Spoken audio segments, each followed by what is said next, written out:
IUI basically इन utero insemination है और इसमें हम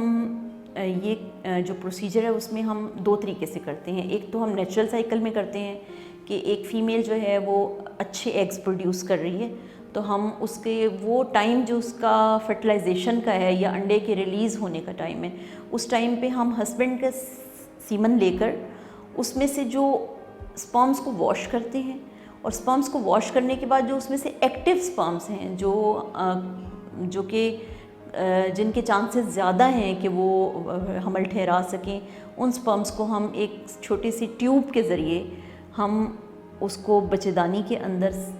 ले जाके ट्यूब के ज़रिए वो स्पर्म्स जो है वो अंदर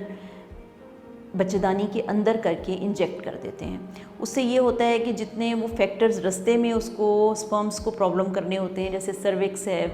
कोई ऐसी सिक्रीशंस हैं, कोई ऐसा मादे हैं ख़ातून के, वो बीच में से बाईपास हो जाते हैं और एन उस टाइम पे जबकि अंडा रिलीज़ होना होता है, स्पर्म्स जाके अंदर अंडे के पास जाके डिपॉज़िट हो जाते हैं और हमल में आसानी पैदा हो जाती है।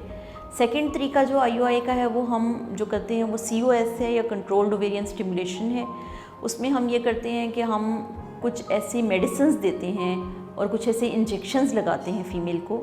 जिससे कि उसके एग्स ज़्यादा अच्छी क्वालिटी के बनते हैं और ज़्यादा अच्छी तादाद में बन जाते हैं। उससे ये होता है कि जब हम वो एग रिलीज़ करते हैं उसके लिए भी हम कुछ इंजेक्शन देते हैं कि वो एग